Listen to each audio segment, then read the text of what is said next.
jornadas electorales, hace trabajo cívico, pero al mismo tiempo tiene la carta en la manga de la violencia, de la incitación a los militares a que actúen en un momento dado, a que sea una concertación entre una participación militar y una crisis social, un estallido popular.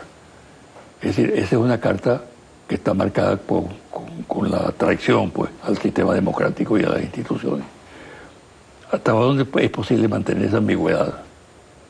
Fíjate, es un tema que es complejo en el campo de la oposición venezolana. Complejo, digo, por los intereses que ellos representan. No estamos al frente de una oposición, digamos, homogénea o con un liderazgo sólido. Evidentemente, hoy tienen un proyecto en común, ¿no?, que es tratar de derrocar al gobierno constitucional. Pero detrás de ellos, cada quien tiene una suerte de agenda particular. Si tú observas lo que ha ocurrido esta semana, que recién culmina, con el llamado a las marchas de calle para exigir la fecha, o la supuesta fecha para la activación de la solicitud constitucional de referéndum revocatorio, te das cuenta que solamente un partido político de lo que ellos llaman la MUD, quien está, digamos, al frente, y todos los demás partidos juegan al fracaso de ese partido político. Hay ya candidatos a gobernadores, candidatos inclusive presidenciales. Es decir, que esa ambigüedad tiende a ser más compleja en la medida que tú analices individualmente a cada partido político y a cada actor político de la derecha venezolana. Ahora fíjate tú una cosa, Tarek, que es interesante. Mientras más debilidad muestra la oposición en la calle, el fracaso continuado de las manifestaciones, por ejemplo, su poder de convocatoria está reducida al mínimo. Se intensifica la acción en el exterior. La ofensiva contra Venezuela es brutal en el exterior. Y parece que la oposición ha decidido dar la batalla en el exterior y no aquí adentro. Desde luego, hay otras intenciones por detrás. Pero ese dato es curioso. Nunca habíamos tenido una oposición transnacional aquí en Venezuela. Nunca la hubo. Ni siquiera en la época de las dictaduras más sórdidas, ¿no? Pero al mismo tiempo hay que reconocer que en la oposición hay sectores democráticos. Eso es indudable. No toda la oposición es antidemocrática, y golpista, y terrorista, y aventurera. ¿Por qué esos sectores no son capaces de reaccionar? Bueno, me permito inclusive darte algunos datos que no son públicos. La primicia. Unas primicias, ¿no? Nosotros hemos tenido conversaciones con algunos sectores de la derecha venezolana. Conversaciones políticas autorizadas tanto por el presidente como por la dirección del Partido Socialista Unido de Venezuela. Hemos explorado algunas vías para el diálogo político. Si alguien ha sido predicador con la palabra y con la acción para concertar una agenda común de diálogo y de entendimiento nacional, es el presidente Nicolás Maduro. Y eso nos ha permitido contactar algunos sectores.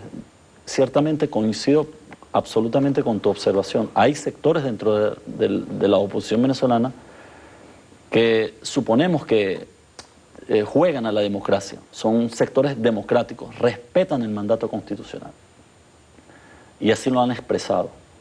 Sin embargo, te lo puedo decir porque yo soy parte de ese equipo que ha contactado y hemos conversado con algunos dirigentes de la oposición.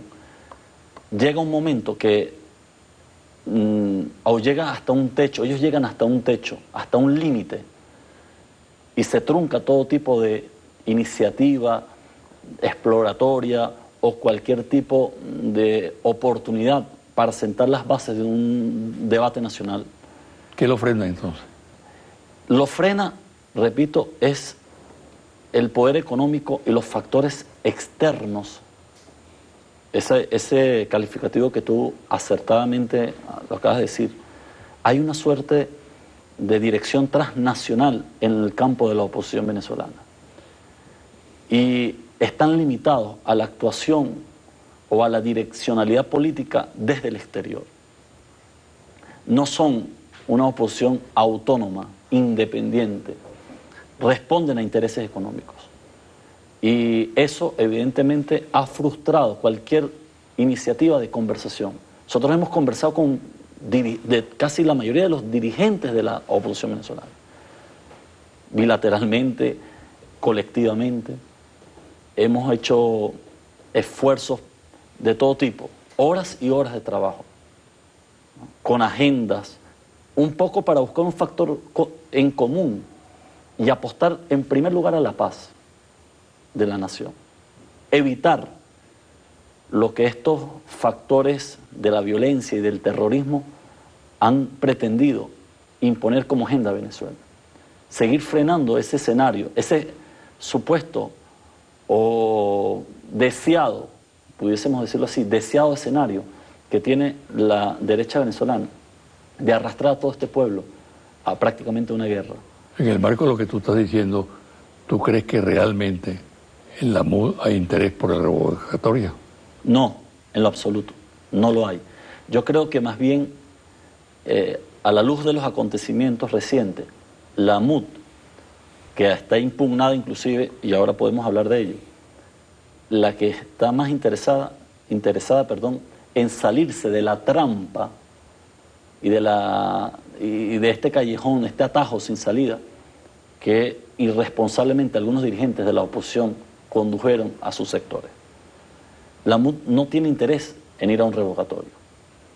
¿Y con qué política trabajaría entonces? Fíjate, ellos han jugado a una suerte de doble moral, ¿no? Por un lado, expresan públicamente que la vía electoral seguirá siendo su sendero, pero por detrás vemos los sabotajes, las leyes impopulares que han pretendido aprobar en la Asamblea Nacional. José Vicente, te lo puedo decir, en cualquier país del mundo, una ley como la que ellos presentaron, por ejemplo, la ley de amnistía, es perfectamente argumento esencial para disolver un poder. Eso es inadmisible en cualquier parte del mundo. Lo que ellos presentaron como proyecto de ley, que fue a la postre, digamos, calificado como inconstitucional, evidentemente es lo menos que podemos decir de esa ley o de ese proyecto de ley, ¿verdad? Esa atrocidad que legitimaba todos esos métodos terroristas y le daba la mayor impunidad, digamos, en el tiempo histórico que tiene, o de vida democrática que tiene nuestro país. Un tema grave. Sin embargo, nosotros hemos de nuevo hecho esfuerzos para que se encarrile la oposición venezolana en el marco de la Constitución. Hay un mandato sagrado, José Vicente. Hay sectores que insisten, permítame sacar la Constitución, insisten en tratar de vulnerar el mandato sagrado de nuestra Carta Magna. Nosotros tenemos que insistir de nuevo, hoy, te lo puedo decir,